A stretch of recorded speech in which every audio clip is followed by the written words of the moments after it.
Shri Krishna Chaitanya Prabhu Nityananda Shri Advaita Gadadhara Shivashari Gaura Bhakta Vrinda Hare Krishna Krishna Krishna Hare Hare Hare Ram Ram Ram Hare Hare Jai Nitai Gaur Premanandi Hare Hare Hare Gaur. Does recording mean video recording or audio recording?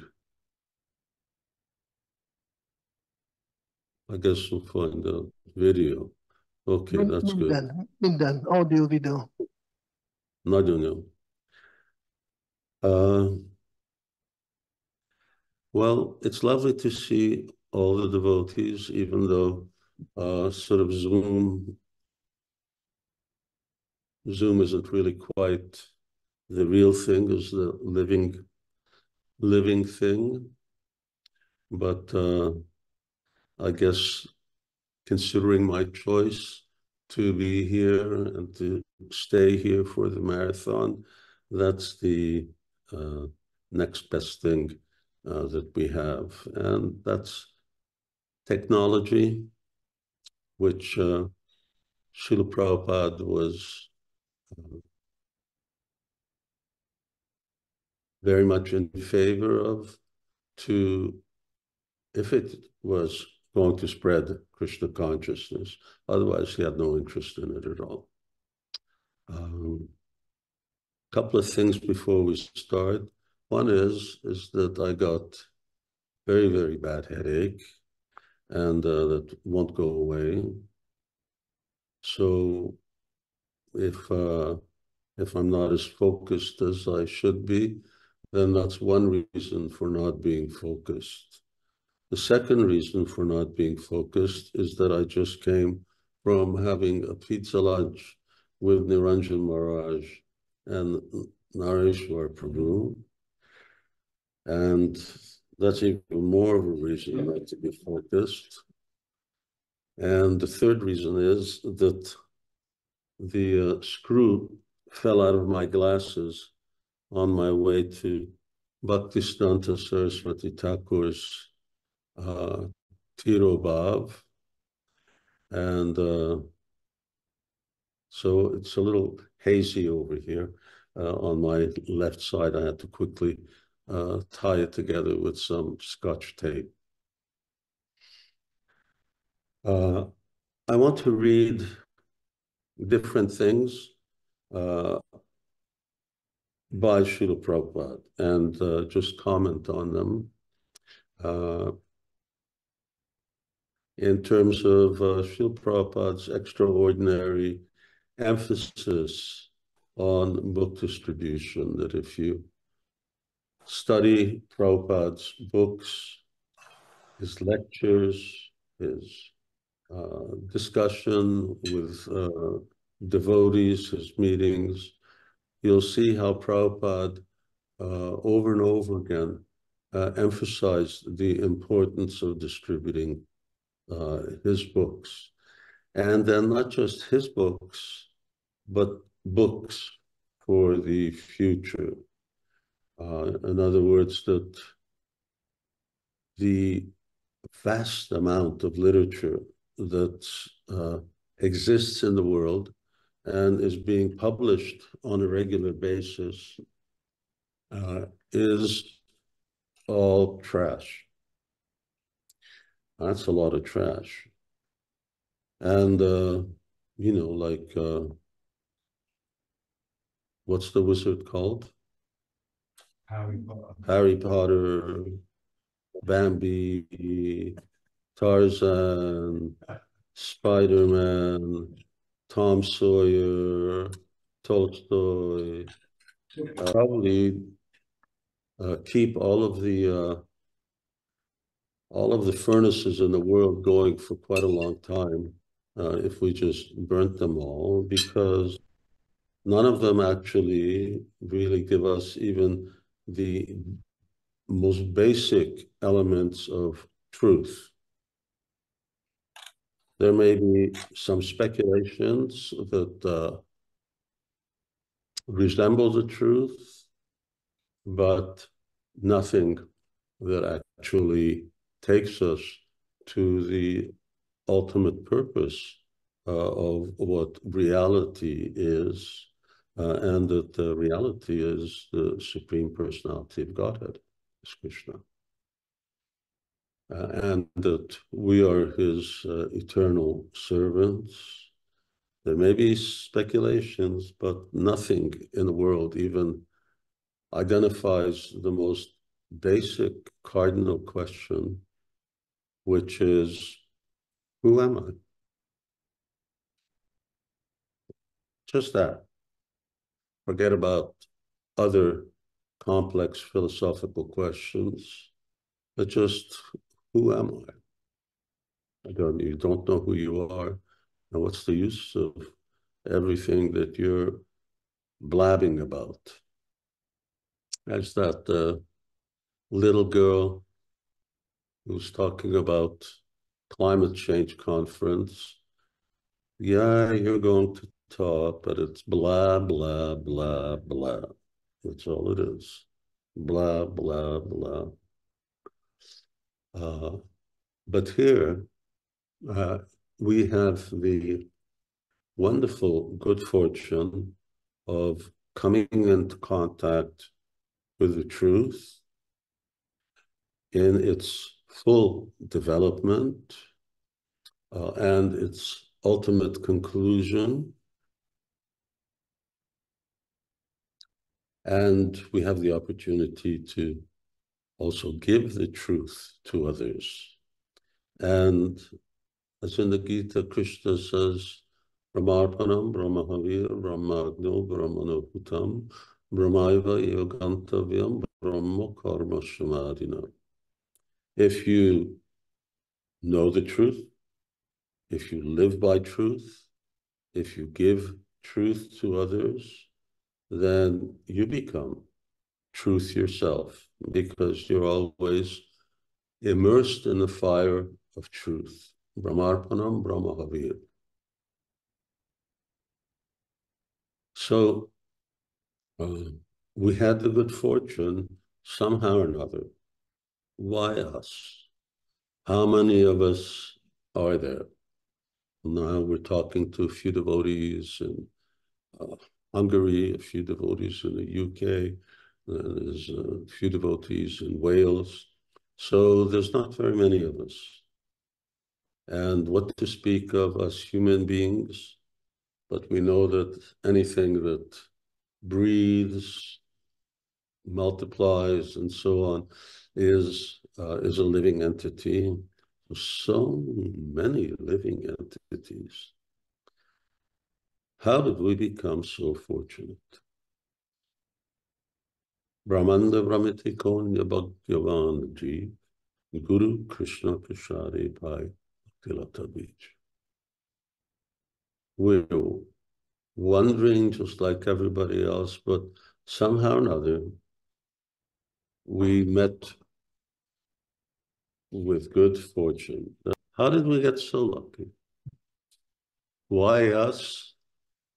Maybe we were practicing Krishna consciousness in our last life, or who knows, maybe we were yogis of some sort, or maybe from another religious faith. Maybe somehow or another we came across the remnants of some Vaishnava, or I don't know, walked in the footprints of a devotee. Who knows? Maybe we were not even in the human form of life. But here we are, and amongst all those many, many living entities in the material creation, we have got this extraordinary good fortune. And Srila Prabhupada, when he was with us and in his communications to us, his followers, always emphasized that we should make other people fortunate like us, and by doing that, our lives will become perfect. So we have the truth.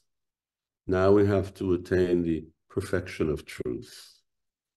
And that perfection of truth is love, love of God. That is the ultimate truth.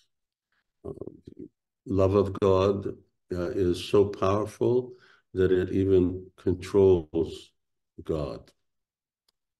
So Krishna is controlled by love for him. And the path that leads there, well, it may not be easy. We tend to say, chant Hare Krishna and be happy. And certainly we're in a very fortunate state, but it requires, it's a very elaborate and elevated yoga system. Srila Prabhupada would point out that the Gyanis and the yogis and others, that they say that, oh, you bhakti yogis, it's just very elementary. It's not elementary. It's very, very, very elevated. And one really has to apply oneself. But there are two things that are essential in our success, and that is effort, and the other is mercy. Of the two, mercy is more powerful.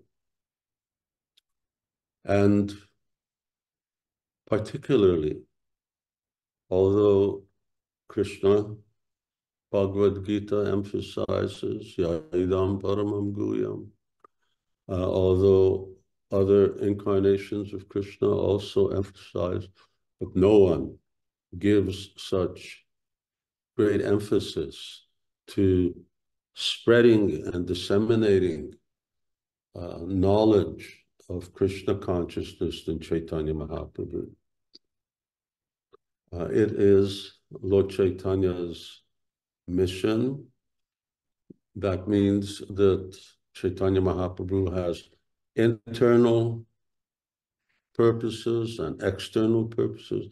That is the external purpose of Chaitanya Mahaprabhu's mission. Give everybody in the world the opportunity to chant Hare Krishna and know who they are.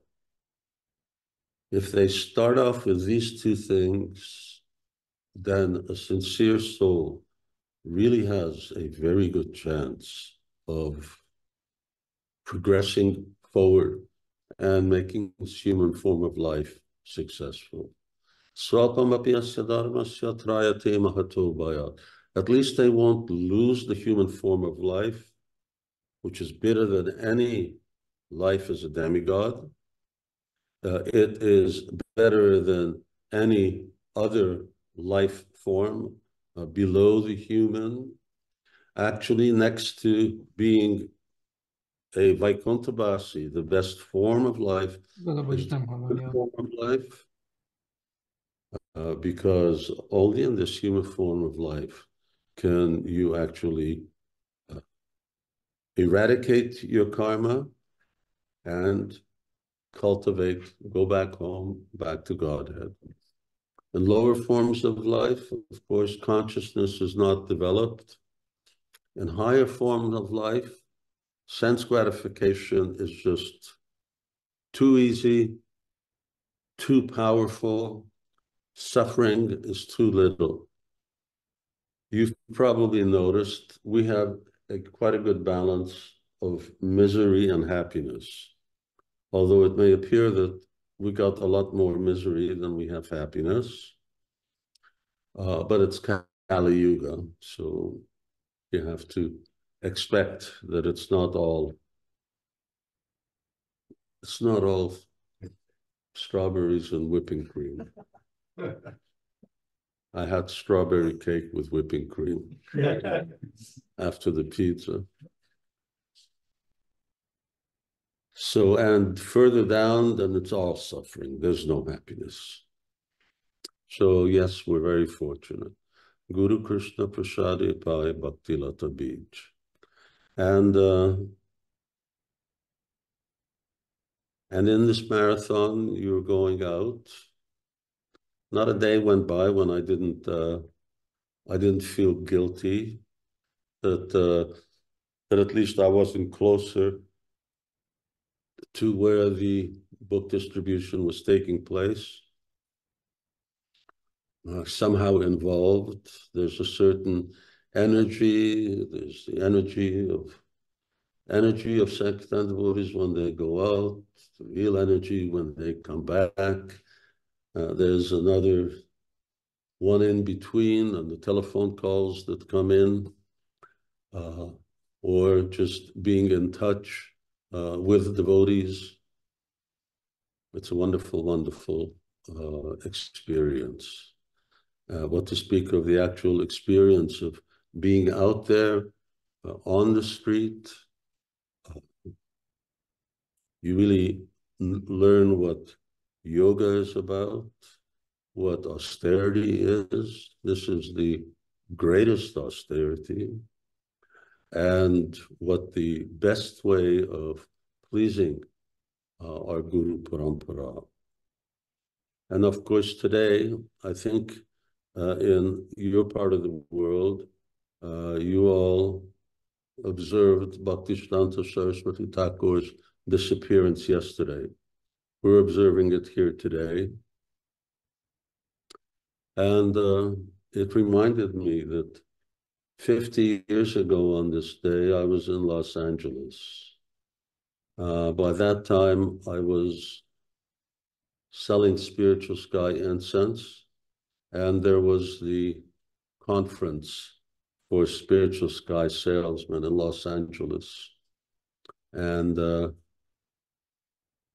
I went there. Well, as usual, garbage bag was the only thing that I could take my things in. And we were still a little disorganized in those days. So, I got on a plane. Temple president put me on a plane. When we got off, I realized I hadn't the faintest idea of where I'm going, what direction it is. I don't have a telephone number. I don't know anything. I'm just supposed to find where the Hare Krishna temple was. Anyway, I got on a bus, and fortunately, the bus was going in the right direction, and the bus driver just told me, "Get off here. That's the Hare Krishna temple over there." So I got off. That was 50 years, exactly 50 years ago. That was 1973, December. May fallen on the same day, 31st, I don't know, but it was this time. So that was nice because the weather in Los Angeles was a lot different than Montreal. So as Bhaktisiddhanta Saraswati Thakur wrote to Srila Prabhupada, he says, "You preach, it's good for you, and it's good for your audience." It's a very simple summary. This service that is extremely difficult, it's very interesting. It's when you climb a mountain, then hopefully every day you're a little further up. Well, when you do book distribution and you go out on the street, then every day it seems like you're just starting from scratch again, and you get somewhere by the end of the day, and next morning you're back where you started, and you keep going and you keep going. Which is not actually the case, because spiritually we're going, and yata yata gaura padaravinde. And aside from that, we are gaining spiritual credits which are unknown even to the Vedas. But we'll talk about that at the end. Okay. Now, I'm going to start reading. And what I'm reading is in the introduction to the 8th canto. And Srila Prabhupada gives in the summary part of the introduction to 8th canto, he says the following. First of all, let me offer my humble, respectful obeisances unto the lotus feet of my spiritual master, His Divine Grace, Sri Srimad Bhaktisiddhanta Saraswati Goswami Prabhupada. In 2 paragraphs, Prabhupada summarizes his life. Sometime in the year 1935, when His Divine Grace was staying at Radha Kund, I went to see him from Bombay. At that time, he gave me many important instructions in regard to constructing temples and publishing books. He personally told me that publishing books is more important. Okay, you just cut me in there. Publishing books is more important than constructing temples. Of course, those same instructions remained within my mind for many years. Let me override what you're doing here. In 1944, I began publishing my Back to Godhead. And when I retired from family life in 1958, I began publishing Srimad Bhagavatam in Delhi. When 3 parts of Srimad Bhagavatam had been published in India, I then started for the United States of America on the 13th of August, 1965. I'm continuously trying to publish books as suggested by my spiritual master. Now in this year, 1976, I have completed the 7th canto of Srimad Bhagavatam, and the summary of the 10th canto has already been published as Krishna, the Supreme Personality of Godhead. Still, the 8th canto, 9th canto, 10th canto, 11th canto, and 12th canto are yet to be published. On this occasion, therefore, I'm praying to my spiritual master to give me strength to finish this work. I'm neither a great scholar nor a great devotee. I'm simply a humble servant of my spiritual master. And to the best of my ability, I'm trying to please him by publishing these books with the cooperation of my disciples in America. Fortunately, scholars all over the world are appreciating these publications. Let us cooperatively publish more and more volumes of Srimad Bhagavatam just to please His Divine Grace, Bhaktisiddhanta Saraswati Thakur. End quote. So you'll notice that Srila Prabhupada repeating the emphasis that he understood from Bhaktisiddhanta Saraswati Thakur. I'm going to be reading this incident that Prabhupada here speaks about meeting at Radha Kund. Again, not the same one, because Srila Prabhupada repeated it quite a few times. Sometimes he gives more information than at others. And you notice that Bhaktisiddhanta Saraswati Thakur, who wrote many books, nowhere does Prabhupada say that publishing his books, Bhaktisiddhanta Saraswati Thakur's books, is more important than constructing temples. In fact, Srila Prabhupada didn't publish any of Bhaktisiddhanta Saraswati Thakur's books, with the exception of Brahma Samhita. So Prabhupada published his own books. And Srila Prabhupada's emphasis was both on his books and both on books in general. And so therefore he told us that this is our family business. He wanted all of his followers to write. We need literature. We need unlimited spiritual literature.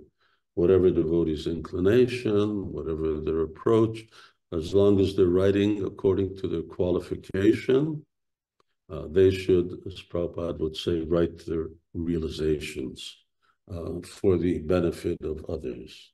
What even a devotee is very humble, so they say, well, who am I? I'm not qualified.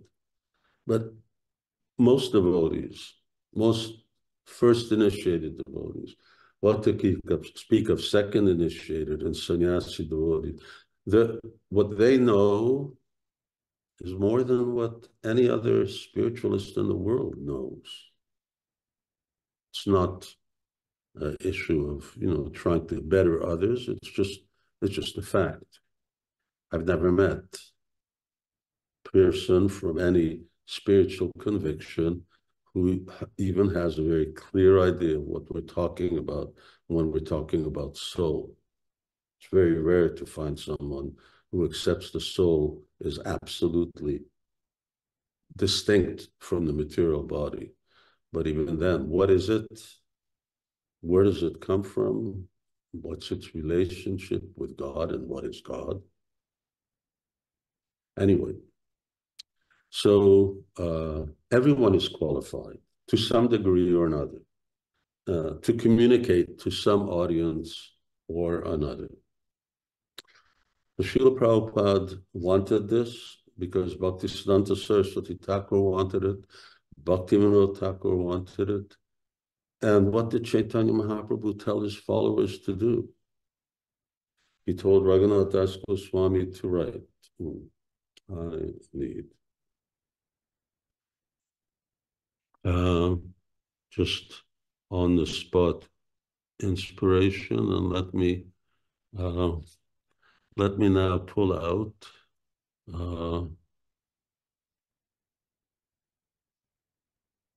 Bhaktivinoda Thakur, Jaiva Dharma.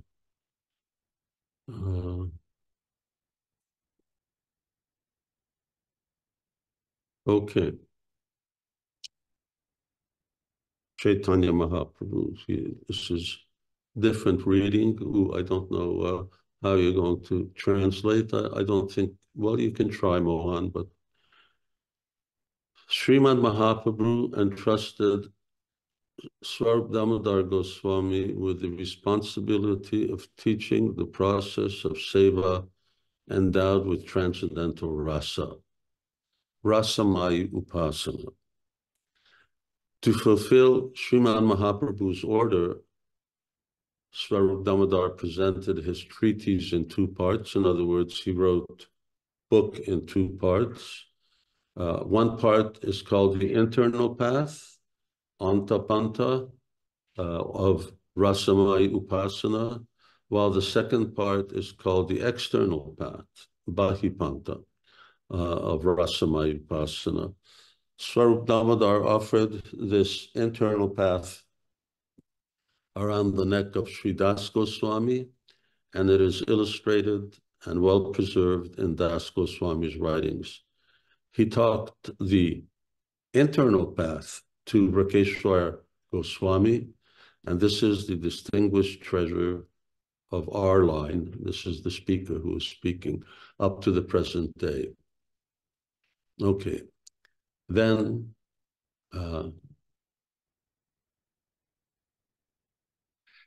Sriman Mahaprabhu empowered Nityananda Prabhu and Advaita Prabhu with the responsibility of preaching the glories of Srinam. He ordered and empowered Rupa Goswami to manifest Rasa Tattva in his books.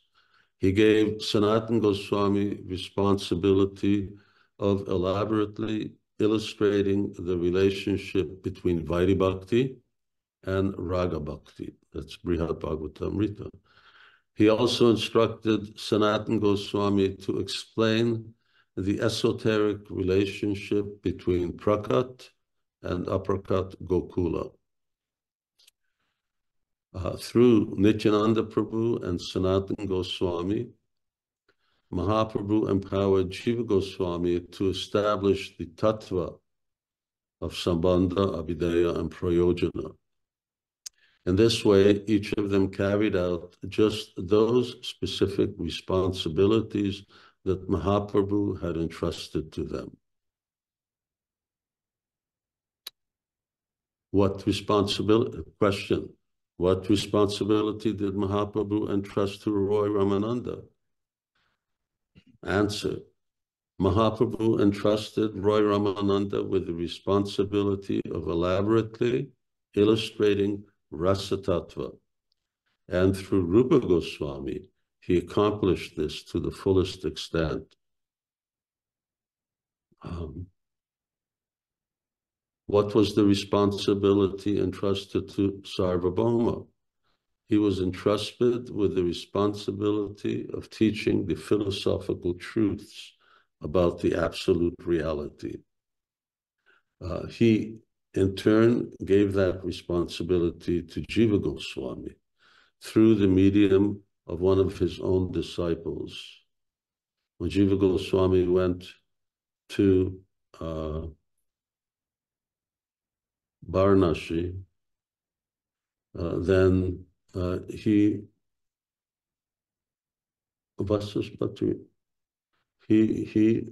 studied under Sarvabhauma Bhattacharya's disciple.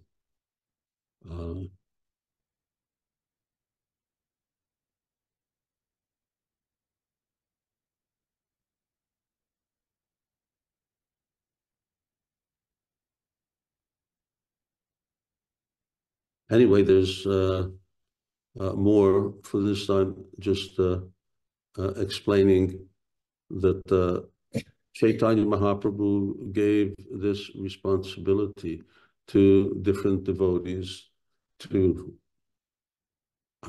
write books, different books.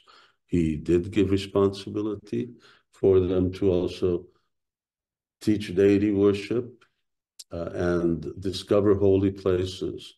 These were the main orders of Lord Chaitanya. But one aspect of truth, or the absolute truth, Lord Chaitanya empowered different devotees. Jiva Goswami and his Sandarbhas to present actually our philosophy in one place, because there are many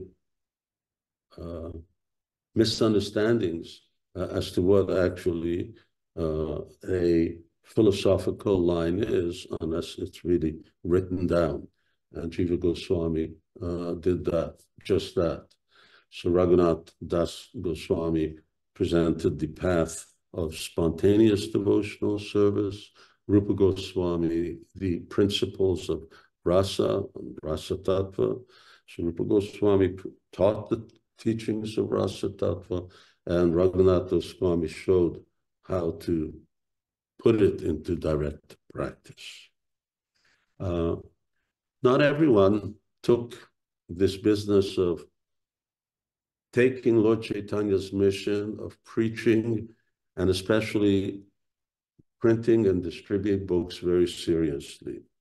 Now, in the Adi Lila 12th chapter of Chaitanya Charitamrita, this is one of multiple comments in the same vein that Srila Prabhupada says. So this is the next quote. One must judge every action by its result.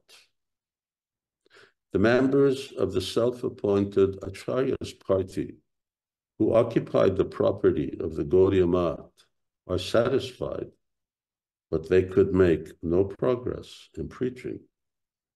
Therefore, by the result of their actions, one should know that they are asara, or useless. Whereas the success of the ISKCON party, the International Society for Krishna Consciousness, which strictly follows Guru and Gauranga, is increasing daily all over the world. Srila Bhaktisiddhanta Saraswati Thakur wanted to print as many books as possible and distribute them all over the world. We have tried our best in this connection, and we are getting results beyond our expectations.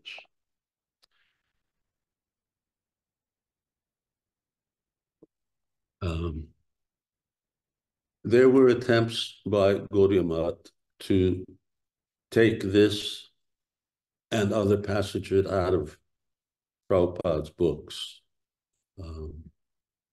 Thankfully, didn't take the offer very seriously. And I think you will find that will continue to stay within newer and newer editions of Chaitanya Charitamrita. Prabhupada is critical of his godbrothers. However, it's a principle. One must judge every action by its result. What is the result of our temples, of our farms, of our construction, of our deity worship, if we are not making more devotees, if we are not inspiring people to chant Hare Krishna, if we're not spreading Krishna consciousness, if we're not distributing and publishing more and more and more books, then we become asara. This is not like some kind of unique label that fits the Gaudiya Math when Srila Prabhupada was writing this. Again, this was 50 years ago, 48 years ago. This is applicable today to ISKCON. You judge its action by its result. And when I see the wonderful results that the Welsh Yatra increased the book distribution by 20% over last year, very, very significant. Hungarian Yatra did very good. It's not the best years, but it's very, very respectable. But there has to be result. Prabhupada wasn't a person who just, I'm feeling good. You know, what's the tangible result of your feeling? And if your feeling good doesn't end up in a result, then who cares about what you're feeling? So similarly, we have to always keep in mind that there must be results. Temples, devotees, books, prasadam, these things must be going on and expanding, making a dent in the world's hedonistic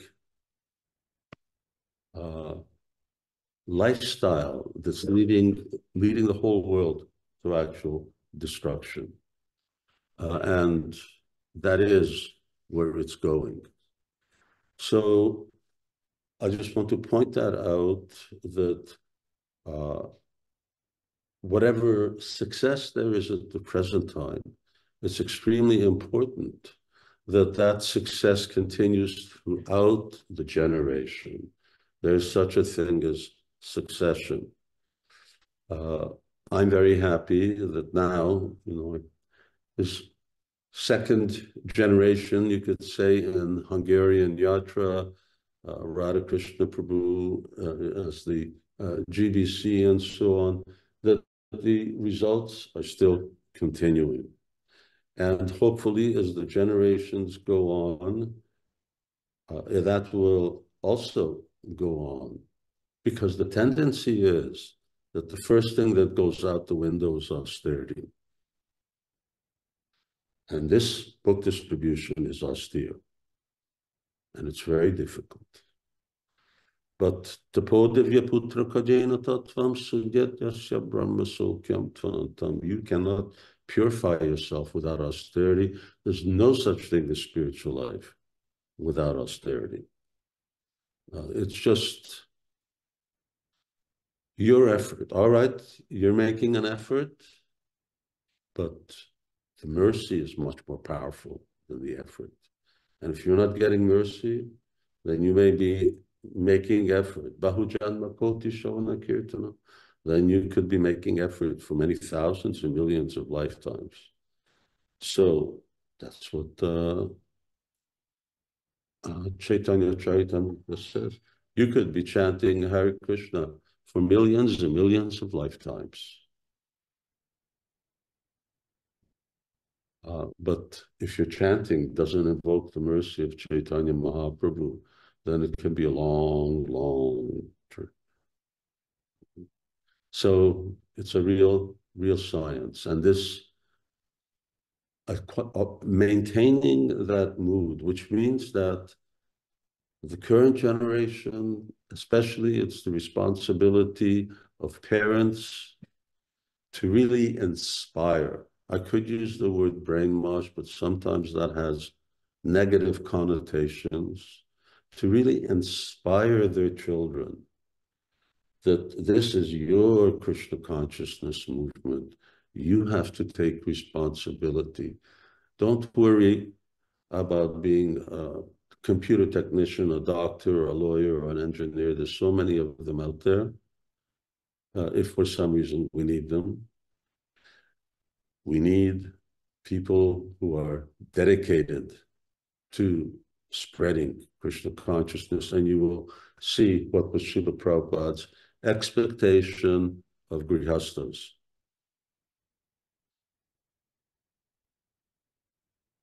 The third quote Srila Prabhupada is writing is, again, a repetition.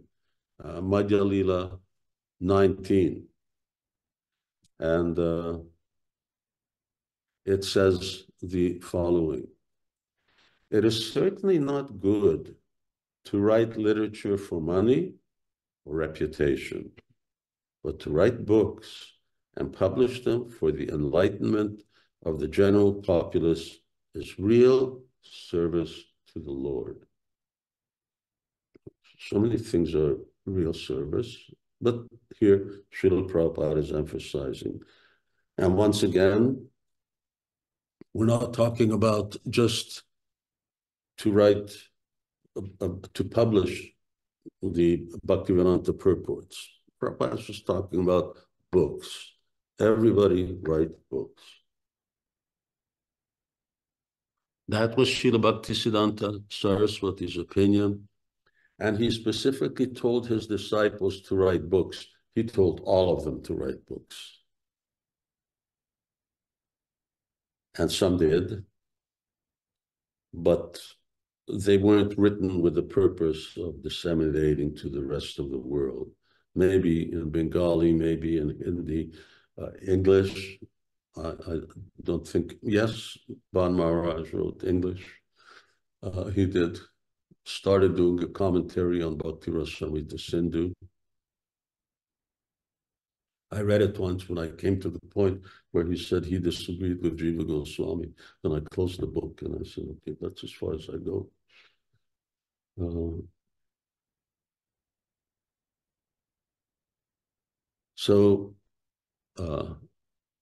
He told his disciples, all of his disciples, he actually preferred to publish books rather than establish temples.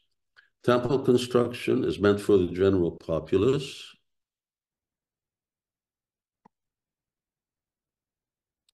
And neophyte devotees. But the business of advanced and empowered devotees is to write books, publish them, and distribute them widely. According to Bhaktisiddhanta Saraswati Thakur, distributing literature is like playing on the great mridanga.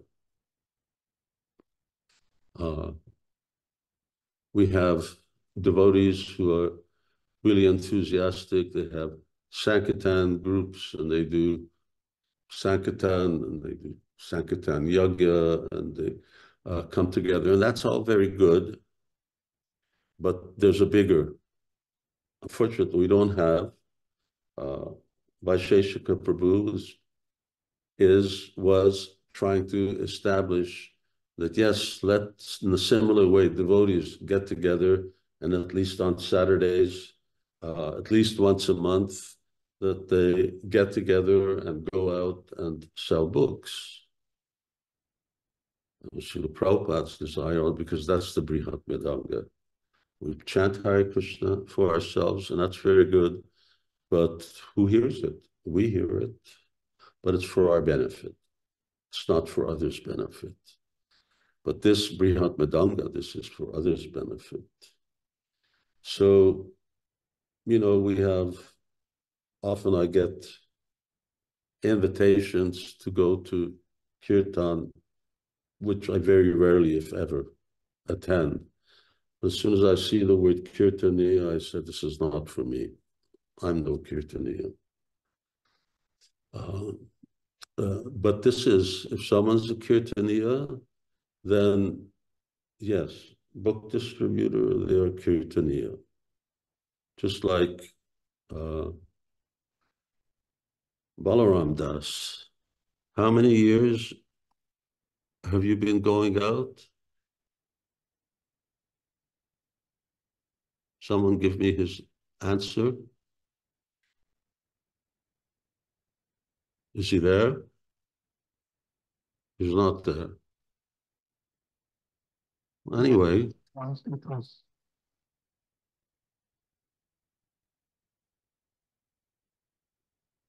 Kommunikálja, mondjál nekem valamit. 31 éve oszt könyvet Guru Maharaj Balaram Prabhu. 31 years. That's Kirtaniya. Devotees going out distributing prasadam. That's Kirtaniya. Doing Harinam on the streets. Yes, that's real Kirtaniya. And we can chant in our temples, but Srila Prabhupada makes numerous comments criticizing this idea of just locking ourselves in our temples and chanting Hare Krishna. So, yes, this is playing on the great mridanga. Now I'm continuing. Consequently, we always request members of the International Society for Krishna Consciousness to publish as many books as possible and distribute them widely throughout the world. By thus following in the footsteps of Srila Rupa Goswami, one can become a Rupa Nuga devotee.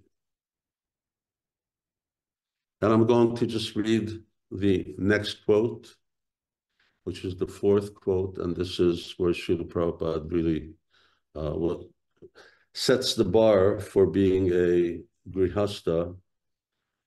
I wouldn't even want to ask what Prabhupada's idea was, setting the bar for being a sannyasi. So, grihastas are supposed to be paramahamsas. Just like Bhaktivinoda Thakur. He was grihasta, magistrate, government servant, but he has worked so much for Lord Chaitanya Mahaprabhu in writing books. Bhaktivinoda Thakur wrote 100 books. Not only writing books, but also begetting a child like Bhaktisiddhanta Saraswati Goswami Maharaj, my spiritual master. So that is grihasta. They should produce children like Bhaktisiddhanta Saraswati Goswami Maharaj. Because we want big, stalwart men to preach the Krishna consciousness movement. That's the purpose of children. So the purpose of children is not to worry about their material security in the material world and to simply go out into the world as some kind of professional, but to preach the Krishna consciousness movement. Then grihastha life, which is already a dangerous way of practicing Krishna consciousness, more dangerous than perhaps being a brahmachari and a sannyasi, because you're so close to the material world, then it becomes a real source, a real path of success. Paramahamsa. There's nothing above a Paramahamsa. So if Grihastas are Paramahamsas, then sannyasis are meant to be Paramahamsas. And so Srila Prabhupada really set the bar. You judge a thing by its result. Now, I don't know of any devotees who, when they get married, they don't have the intention of having devotees for children who are preachers. What happened to that intention? You can look at the statistics as to what happened. There are certain flaws in the Krishna consciousness movement itself in terms of how to facilitate. But I think that someone's willing to learn Hungarian, we're willing to facilitate any children from anywhere to be engaged in preaching Krishna consciousness. We have great educational institution to really educate them in what Krishna consciousness means, the philosophy of Krishna consciousness, so that they're really fixed, and then they can become real good preachers. You can only really preach if you know something. So that's our bhakti college, which we have undergraduate course, then we have postgraduate master course. We're on the way to PhD, and we're going to be presenting everything in English. Just now coming. We need teachers also. So this was Srila Prabhupada's, was judge a thing by its result. As in English, they have a saying, and I think the Hungarian is very similar, that the path to hell is paved by good intentions. You may have good intentions, but if your life is not designed in harmony with your intentions, your intentions are just the feel-good factor for a little while, but they'll get nowhere. Intentions are not good.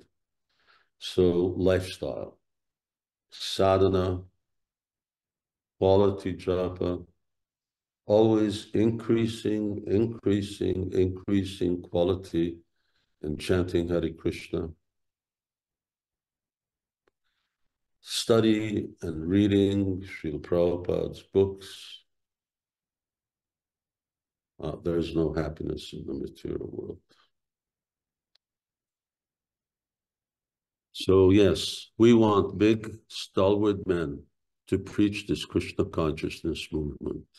Not that, oh, things were so nice in Srila Prabhupada's time. We don't want to be looking back.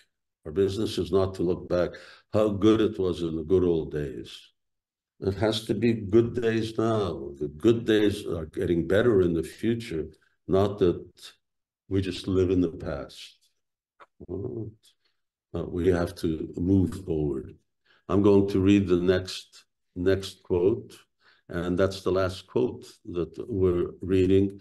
And this is once again Srila Prabhupada talking about there are certain things that really hit a chord with Srila Prabhupada. I don't know where that saying comes from. Even in English, I mean, a chord, I'm just looking at the guitar over here. Okay, you play a chord, it hit a chord with Prabhupada. Probably it has some historical significance. But for instance, Srila Prabhupada, when he's reading this purport by Vishwanath Chakravarti Thakur about how a disciple's business is to accept the instruction of his life, as the instruction of his spiritual master as his life and soul. And Prabhupada repeated it over and over and over again. And for Srila Prabhupada, that few lines in one commentary of one Acharya 250 or 300 years ago just fixed him in this undeviated commitment to fulfilling the instructions of Srila Prabhupada.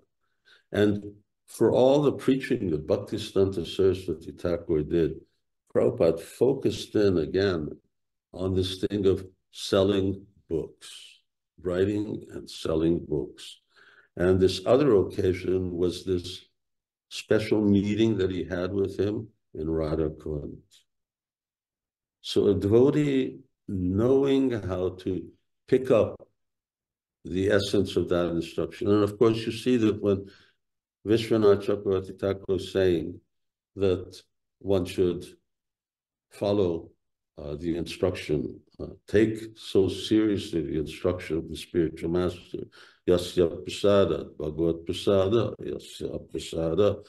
So he's not just talking about his spiritual master. It's not that we're all supposed to, I bet you 99% of the devotees don't know what his spiritual master's name was. So he's not talking about his spiritual master. He's talking about Guru in general. He's talking about all the spiritual masters, any spiritual master, accepting the instruction of the spiritual master as one's life and soul. Then you become really connected to Parampara. And what does being connected to Parampara mean? You're connected to Krishna. And you're connected to Chaitanya Mahaprabhu. Otherwise, there's no connection. Yasya Prasada, Nagati, there's no gati, there's no path, there's no connection. Okay, I'm reading. And in 1933, when he was in Radha Kund, now if you remember before Prabhupada said 1935, so maybe this was 2 meetings, not important. I was at that time in Bombay in connection with my business life. So I came to see him, and one friend wanted to give some land in Bombay for starting Bombay Gaudiya Math. He's my friend. Well, that's a long story, but I wish to narrate this, the Bhaktisiddhanta Saraswati Goswami's mission. So at that time, one of my godbrothers was also present. He reminded me about my friend's donation, and Bhaktisiddhanta Saraswati Thakur Prabhupada immediately took up the land. In other words, some acquaintance of Srila Prabhupada in Mumbai was willing to donate some land. Hey, you can turn on the lights here. Turn on both of those. Was willing to, other one too. Was willing to donate land for a temple, and he told Bhaktisiddhanta Saraswati Thakur, who accepted it. Then he continued that there's no need of establishing many temples. Better we publish some books. He said like that. He said that we started our Gaudiya Math in Ultadanga, that we want to go see that Ultadanga Gaudiya Math. It's said to be very, very inspirational. The rent, it's now in ISKCON's ownership. The rent was very, very small. And if we could gather 200 to 250 rupees, it was very nice going on. You can imagine living off of 250 rupees for a whole month. You know, a whole month is going with deities. So that was the value of the rupee at the time. But since this J.V. Datta has given us this stone, marble stone, Thakurbari. Thakurbari means place of Thakur, Krishna. Our competition between the disciples have increased. So I don't like anymore. Rather, I would prefer to take out the marble stone and sell it and publish some books. So I took that point, Prabhupada continues. And he also especially advised me that if you get some money, you try to publish books. Again, it doesn't say what books, doesn't say which title, doesn't say who's writing them. He just says, publish books. So by his blessings, it has become very successful by your cooperation. Now our books are being sold all over the world, and it is very satisfactory sale. So this is Bhaktisiddhanta Saraswati Thakur's appearance here in Mayapur, 1976. That's in February. So I'm coming now to the second part.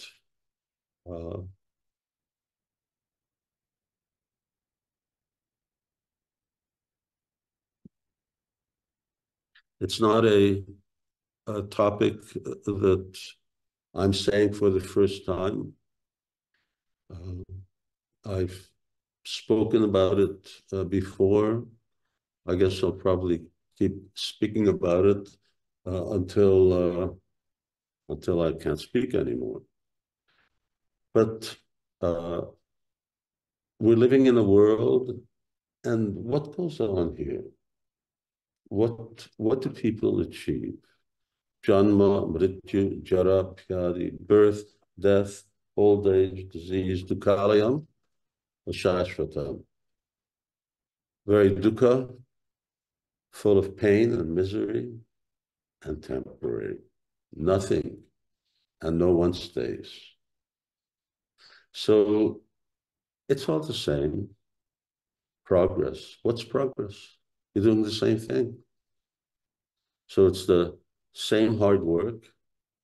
It's the same eating. It's the same sex life. It's motivating everybody and everything. What's new? Maybe you got fashion, you dress differently, undress differently, but it's a real detail. So as Prahlad Maharaj says, Punachar vitachar vadanam, you're chewing the chewed. It's already been done before, and we're repeating it, thinking that we're doing something different. How many times? We can't even count. How many times have we been in the material world? How long have we been doing this? And that a non-devotee continues to do it, well, that's understandable. They don't think that there's anything else to do. But for a Vaishnava, for a Vaishnavi who has the knowledge of Bhagavad Gita and Srimad Bhagavatam, it's a real embarrassment. And as we were talking in the beginning, yes, now we've come to Krishna consciousness. What an extraordinary good fortune. We just can't even imagine how this has happened to us. And at least here we have an opportunity to have a life that has some meaning. It has meaning to us.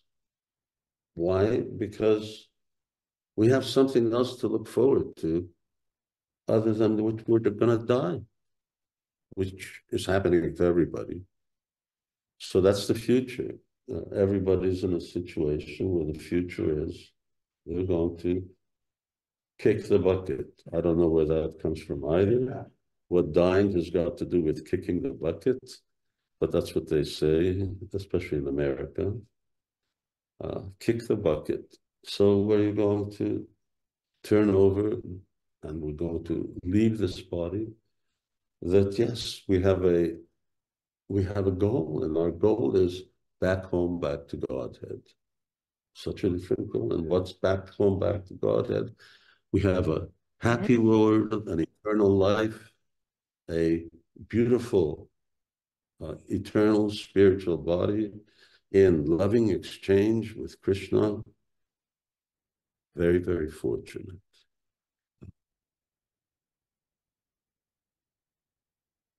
It makes life purposeful, of value. This other so-called security, it takes me a lot to be speechless, but I get speechless when devotees talk about security.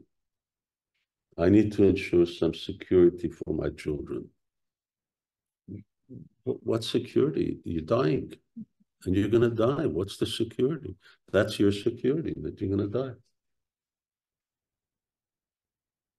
So, just like we're here in this Hungarian devotees in this lovely apartment. We got an apartment over there. We got an apartment behind us. We got an apartment behind that. From what? Had nothing to do with us working. It came. How it came is a detail, but ultimately it came by Krishna's mercy. We have a beautiful new Brajadam. We have, I don't know how many acres, 1,000 acres of land. We have temples and restaurants, and where is it coming from? It's just coming from preaching, from distributing books, from distributing prasadam. It's just coming from that, you know?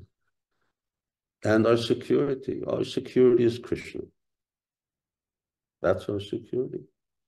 That if we devote ourselves to Krishna, then all right. And we see that generally our lives are very good. And if they're not so good, then Yasyaham anugrahami harishetam daram shanam. Then all right, I will take that as Krishna's mercy. I've seen in Vrindavan, especially when I used to spend more time in Vrindavan, old Babajis who were well-off people, well-positioned people, judges, policemen, others, who just walked away, came to Vrindavan, left everything with their families, and just lived by begging.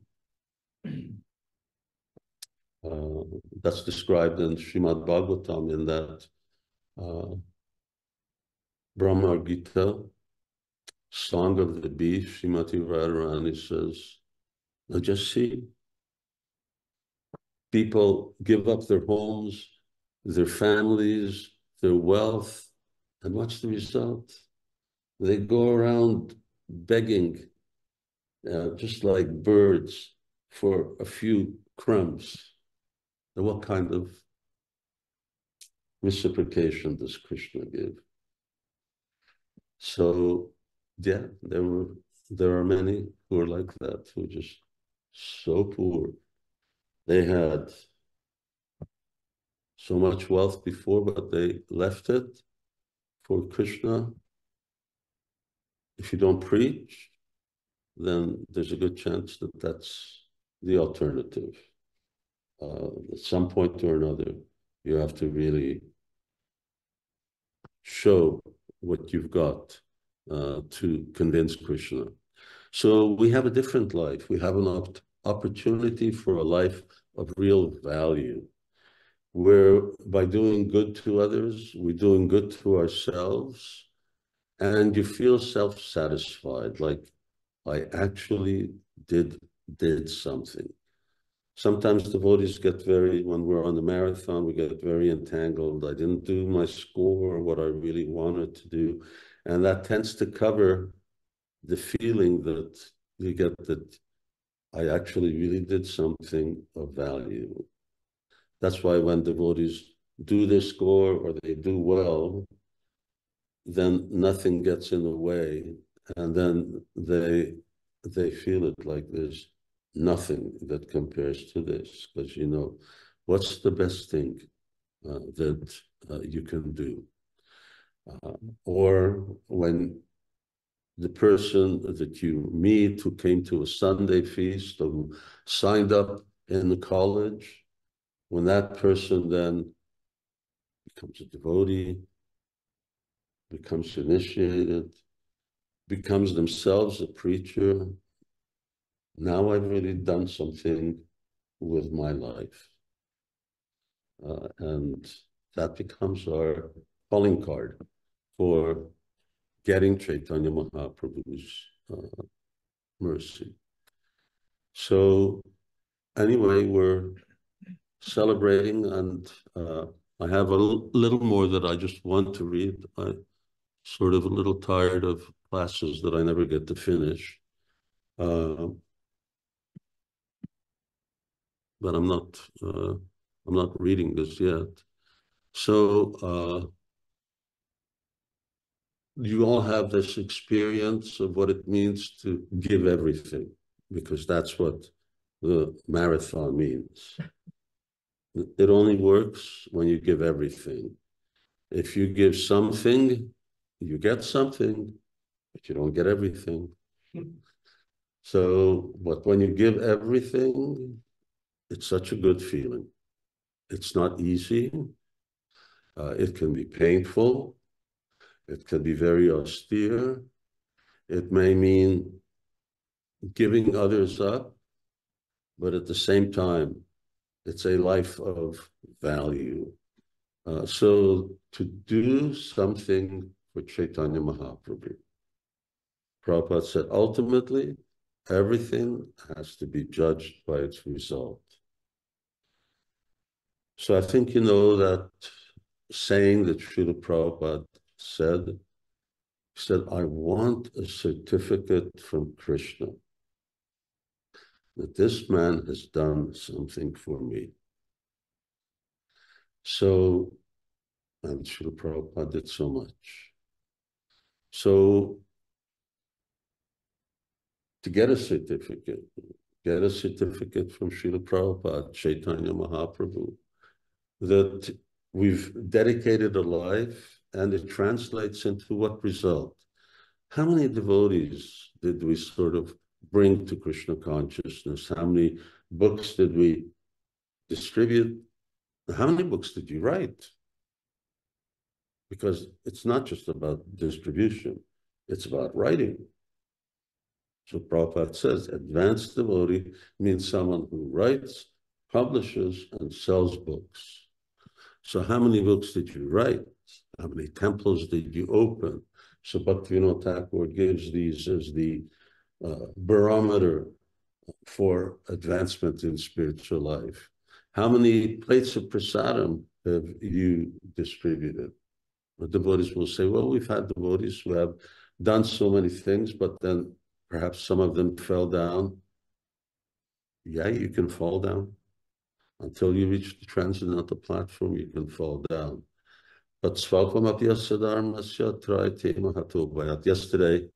Bhavananda Prabhu was quoting Srila Prabhupada and was saying, Prabhupada was saying, they may call you a bad devotee, or they may call you a good devotee. But the important thing is that they're calling you a devotee. So, yeah, it may happen. But the result of those services is not eradicated. It stays. So it's on the certificate that they did like this, just like when devotees graduate from our college, Bhakti College, and they get their graduate diploma, and man, it's like a whole list of all kinds of things. And you look through them and you get to see what grade everybody has. And then it's so similarly, when we leave this world, then what did we do with this life?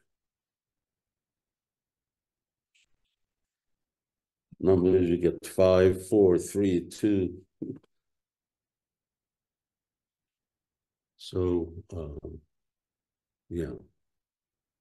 We just have faith. You can't just be preaching. You have to be practicing and taking it very seriously.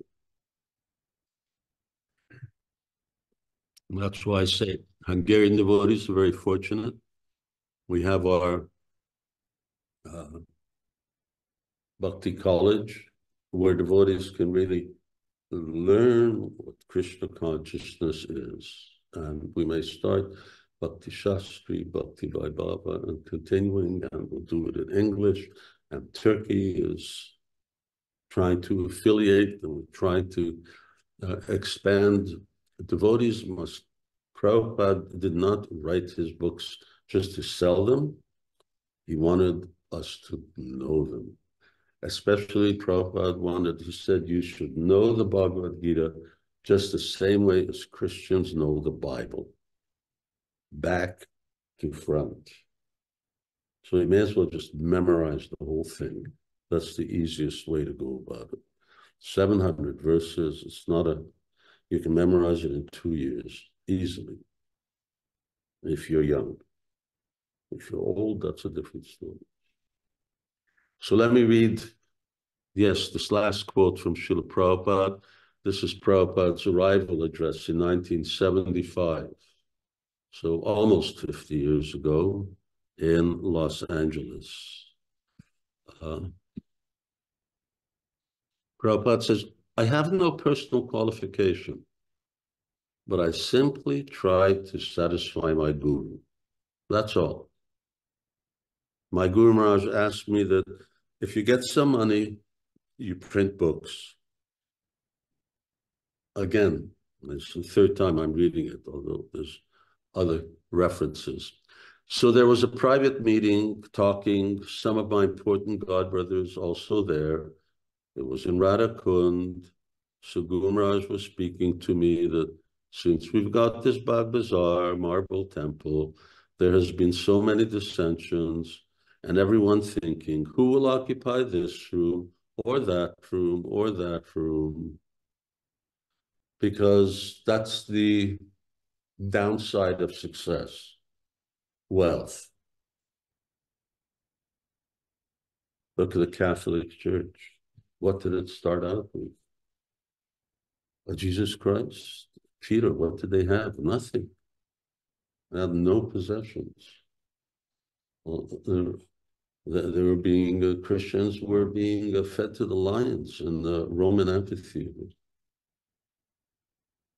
But by faithfully sticking to the teachings, whatever they were, over a period of 2,000 years, they assimilated such extraordinary wealth.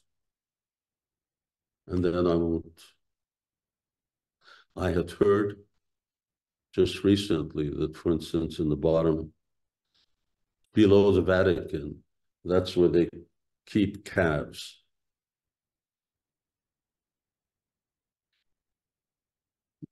Who are going to be eaten.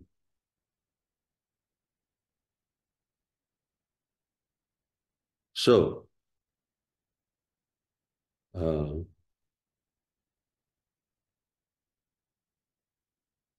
I wish, therefore, to sell this temple and the marble and print some book. Yes. So I took up this from his mouth. In other words, I took this up from his mouth, that he is very fond of books. And he told me personally that if you get some money, print books. Therefore, I'm stressing on this point. Where is book? Where is book? Where is book? Prabhupada is emphasizing, repeating 3 times. Then he says, so kindly help me.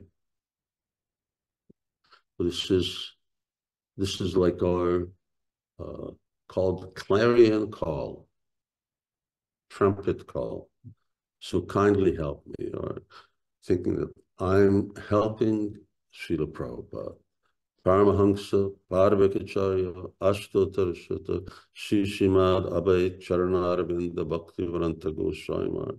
So we're helping him. Who is he? I may not know who he is, but I know what he's done. And no one's done what he's done, not even Lord Chaitanya. So he says, kindly help me. So if devotees hear that, Prabhupada was so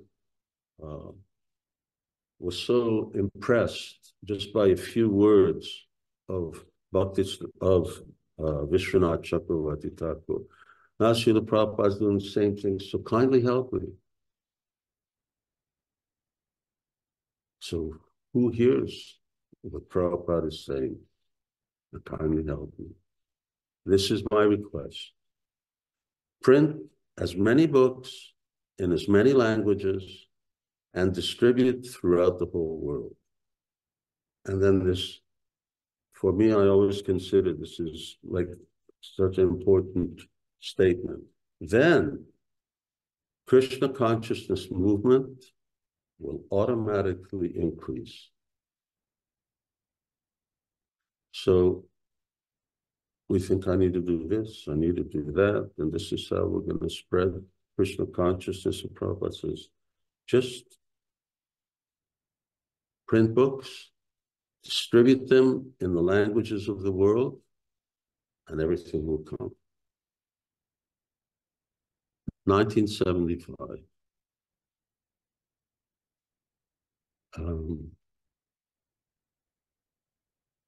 Faith that this is true, that spreading Krishna consciousness is true, that pleasing Chaitanya Mahaprabhu will achieve for me all of those wonderful things that the acharyas that I mentioned before had written. I just like to read for you now, and with that I'm going to conclude, although it's a few pages, but a lot of it is just conversation.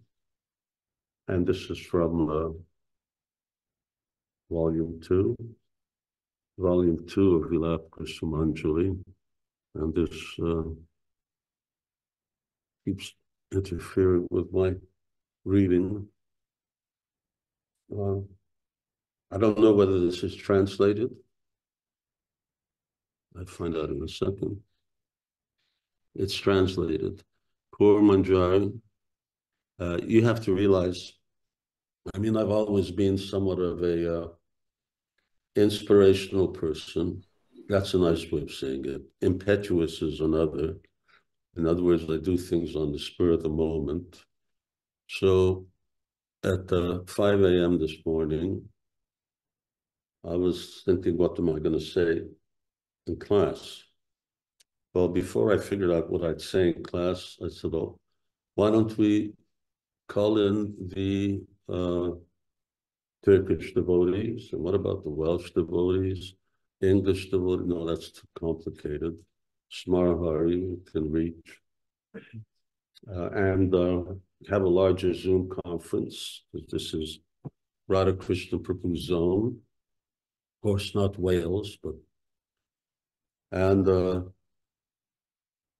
all of a sudden, and meanwhile, today it seems this is the deadline for Volume 3, checking all of the Sanskrit. So meanwhile, Manjari had been up all night, and she's not in the temple room because she told me she was not coming, she's going to sleep.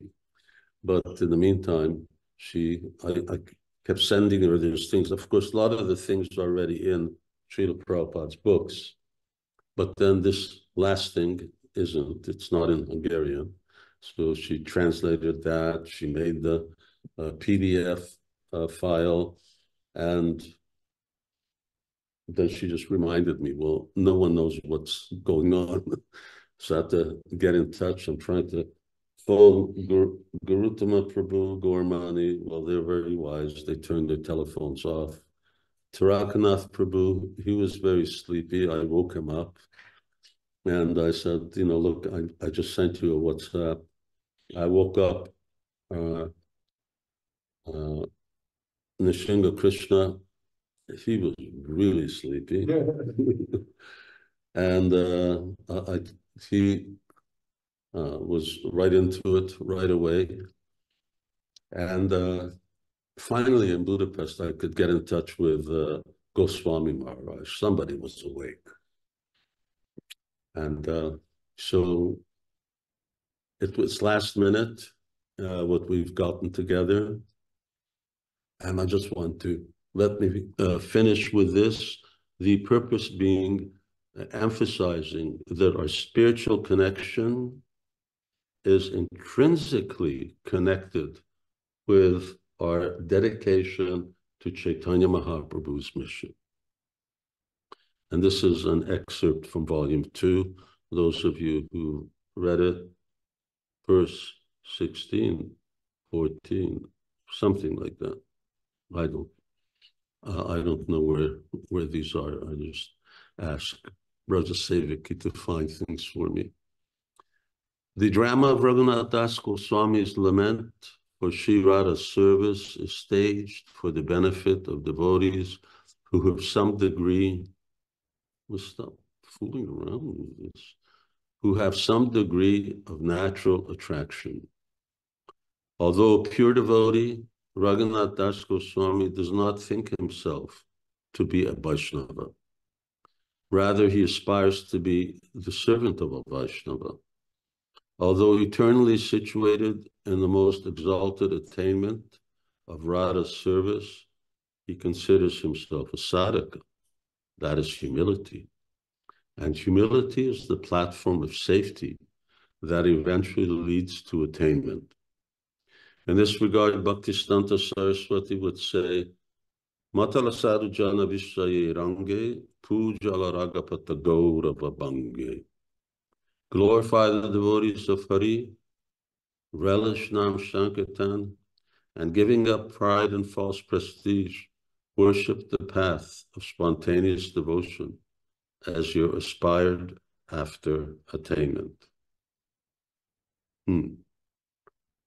So I guess a new editing, aspired after rather than aspired for attainment. This verse instructs devotees of every spiritual attainment to consider themselves. He's always cutting in the zoom, whereas I'm looking at something that's 3 times as big. Consider themselves progressing towards their goal, never to think that they have reached it. Raghunath Das Goswami is the example of this ideal, and is that example that Sri Radha wants devotees to follow. She thinks, let the daughter-in-law learn from the daughter. From the example of Raghunath Das Goswami, devotees will also come to understand that their progress towards Radha is realized through service to Chaitanya Mahaprabhu. The direct approach to Radha Dasya reveals a mood of pride that I am a sadhaka, and is a path fraught with many obstacles. Prabodhananda Saraswati recommends Gaura Dasya as the humble, assured, and expeditious approach to Radha Dasya. He writes, Juta Juta Gaura Padara Vinde Vindeti Bhaktim Krita Punya Rashi Tata Tot Sarpata Riddha Kasmad Radha Padam Boja Shudamburashi. To the degree that one accumulates mounts of devotional credits through attentive service to Chaitanya Mahaprabhu, and thus gains devotion to his lotus feet, one's heart suddenly swells with the pure ambrosia from the nectar ocean of service to Radha's lotus feet. Raghunath Das Goswami picks up the train of Radha's thoughts. He's asking, do all those who serve Lord Chaitanya attain you? She answers, to the degree that sincere devotees give themselves to the service of Sri Gauranga, spontaneous attraction for me automatically grows in their hearts. Nodding, he elaborates, Raghunath Das Goswami. So devotees can expect to receive your mercy in proportion to their surrender to Chaitanya Mahaprabhu? Yes, Radharani replies. Practitioners' attachment to Gauranga and the service is rewarded by equal attachment to me. Unalloyed service to Sri Gaura is like the full moon. And as that moon rises upon the horizon of the heart, it draws wave upon wave from the nectarian ocean of love for me. You know, the tide rises with the rising of the moon. As the moon rises, so similarly that rises. So Chaitanya Mahaprabhu is the moon. This is here, Mayapur, Chandurodaya Mandir. So the rising moon over Mayapur, the rising moon over the ocean of love of Krishna. So as that moon rises in your heart, similarly, the waves of love for Krishna start to naturally grow higher and higher and higher. The saint is momentarily stunned by the beautiful picture of the service moon of Gaura. He then inquires, and if they give themselves life and soul to Chaitanya Mahaprabhu, Radha responds, then they have fully given themselves to me, and so I to them. Again, he asks, will devotees realize their attainment, or is it hidden from them? Radha reasons, whether the dawning of perfection is known to them or not, surrender to the service of Gauranga automatically qualifies devotees to serve me here in Braj.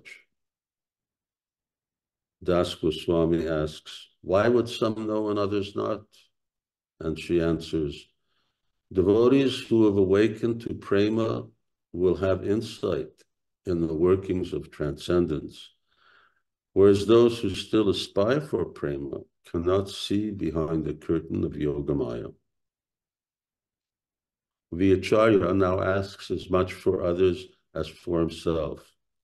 But in either case, they are assured Srimati Radharani firmly strikes the armrest of her seat for emphasis.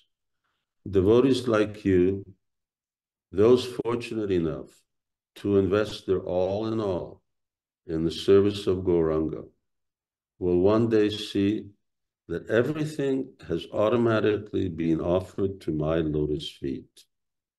Although one may fail to notice the dawn, one cannot fail to see the sunrise. Raghunath Das detects the promise of compromise in Radha's voice. That means you will accept devotees of Lord Chaitanya. Radha discerns her devotee's line of inquiry and is open to it. She says, a devotee who gives everything to Gauranga takes birth in Braj. There he will see all varieties of wonders of which he has only before heard. For her devotee and for those who follow him, she reveals a little of what a blessed future heralds. Now Radharani is actually disclosing what the future has in store. In the form of a manjari, that fortunate soul will one day meet my sister and Guna Manjari, who will embrace her in their fold and joyfully disclose the treasures of Vrindavan. When those girls happen upon Sri Rupa, they will sweetly say, We have found a new Saki, and she is very devoted to Sri Gauranga. In our opinion, she should find some engagement in Lalita Devi's service. Would you kindly guide her towards the divine couple? Hearing the name of Gauranga, Rupa Manjari will lovingly embrace the newcomer and impart unto her both sublime emotion and an intense desire to follow in her footsteps. Radha's narration makes Raghunath Das Goswami increasingly hopeful. He listens attentively as she continues. Then Vishaka will come, carrying items of service. Seeing her beauty and sweetness, the new gopi will immediately fall to the ground and weep at my Saki's feet. Naturally soft-hearted, Vishaka will be amenable to her emotional appeal. Thereafter, all 4 girls will accompany their newfound friend. That means Ananga Manjari, Guna Manjari, the new gopi, Rupa Manjari, along with, the newfound gopi is not. Vishaka and Rupa Manjari will accompany the newfound girl. So all 4 girls will accompany their newfound friend to Lalita's grove, where Lalita is in a blissful mood, absorbed in meditating on me. The girls will excitedly introduce the novice, saying, "Here's the service of Gauranga, who now desires to serve you, and by your grace, realize the lotus feet of the divine couple." When Lalita hears the name of Gauranga, she too becomes pleased. Smiling at the newcomer, she asks Rupa Manjari to shelter and train her as appropriate. Concluding her instruction, Lalita will say, "Rupa, when you go out to do service, take her with you. In that way, this Navasaki will gradually secure the grace of Radha, without which there's no question of serving in the groves of Braj." Now Srimati Radharani takes a breath and continues. Sri Rupa will follow Lalita's instruction, and in that way, I will get to meet the new recruit. Radharani is saying, I will get to meet the new recruit. When Rupa Manjari introduces her ward, she will also recount the service this new gopi has done for the mission of Krishna, as well as the risks she has taken for him.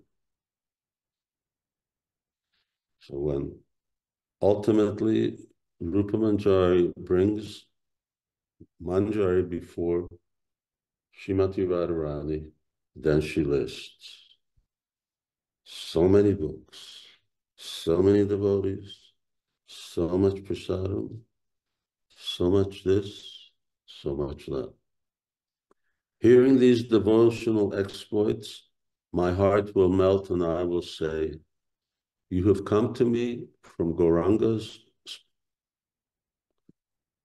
you will come to me from Gauranga's Saṅkīrtana party with such a high recommendation. In recognition of your sacrifice, I must immediately appoint you to some personal service. With that, I will embrace the new gopi and bathe her in mercy. She will quickly learn her assigned skills, and after perfecting them, she will finally serve my beloved and I according to her heartfelt desire. This is the way in which the devotees of Gaura Hari reach the pinnacle of ecstasy and the confidential recesses of service in Braj. Raghunath Das Goswami feels relief and happiness. There is a short silence between the worshipper and the worshipped. Initially, Shrivada's response to the Acharya's pleas was to increase his desire through feelings of separation. In the future, devotees reading his book of laments would recognize that the bedrock of sadhana was cultivating such separation. Radha thinks, however, both Raghunath Das and his followers should also be encouraged by the reward of attainment and meeting. The nature of that meeting would depend on how much mercy she bestowed upon them, and the measure of mercy she awarded would depend on devotees' surrender to Chaitanya Mahaprabhu. Hare Krishna. So, you have to collect a certificate. It's going to be read. What have they done? And whether it's has washed so many pots, has rendered so many years of service, has cleansed the floor, Mandira Marjanado, or has sung the holy name, or so many. If you want that mercy, if you really want to go back home, back to Godhead, now our opportunity of serving Lord Chaitanya's mission can be fulfilled. And the best way, every way is the best way. But amongst the best ways, the best way is selling books. At least that's my personal experience. So Balaram, 31 years, so many devotees. I just had new devotee write to me, Budapest, I want to do this all my life. I don't embarrass people by showing them the letters they wrote me. But someone who is doing it all his life, 31 years, it's like Niranjan Maharaj was telling me that when he was teaching the new bhaktas, one of the new bhaktas was my godbrother Brigupati. Since that time, 50 years ago, is still out selling books. I can't even imagine what awaits devotees who are doing something like that. That's what I wanted to do. Somehow I got sidetracked into these other services. I was also one of the people who said, this is all I want to do for the rest of my life. Because when you're doing it, but a lot of difficulties come along, physical hardship, mental, and so on. But in any case, you've all done a really wonderful thing, and it will be read out, such and such marathon. Now, when you see Prabhupada's discussions with people, Prabhupada talks about just over the Christmas period, my disciples went out and they sold so many books and collected so many money. Usually Prabhupada talked about the money first and the books second. And Srila Prabhupada would already cite the result. It was very important for him. That was the Saṅkīrtana newsletter. He wanted to see the results. We also had a Bhakta newsletter, Sika points. How many new devotees were made? Ladies also were fit into the Sika points. So anyway, thank you all very much. And if you continue on with the same, whether it's the book distribution or just give this one life to Lord Chaitanya and get your list ready to be read out by Srimati Radharani. What I wrote you is not from me. Part of it is from B.R. Sridhar Maharaj. who's probably the most conservative of Prabhupada's godbrothers. He was saying this thing. This is, you have come to me, Srimad Radha will say, you have come to me from Gauranga's Saṅkīrtana party with such high recommendation. In recognition of your sacrifice, I must immediately appoint you to some personal service. I mean, he thought us chanting Radha Madhava was too confidential. So still, this is the way, which is not to minimize that, yes, you have to also read the books. Otherwise, Prabhupada said, what's the use? So, thank you very much. It's been a real pleasure to speak with you. I've almost forgotten my headache. I hope my headache has forgotten me also. And look forward to seeing you. Thank you all very much.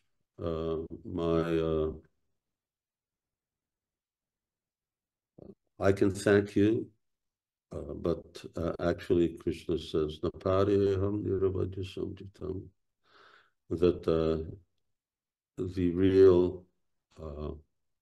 real payment for your service was your service itself. No one gets to do this. No one gets to enjoy that transcendental pleasure. No one gets to enjoy the hardship that can go along with it. But then when you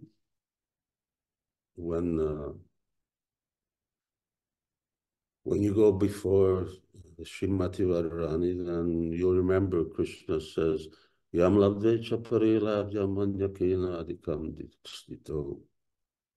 So you bow down in front of Srimati Radharani's lotus feet. And I don't know if devotees will rise up. Maybe they can just do nothing more than just kneel. But Krishna says, then you'll remember that it was very, very difficult, but it was all worth it. Just in order to be where you are. And then that eternal life that begins. Thank you very much. You're probably all going to read Saṅkīrtana scores and eat prasadam.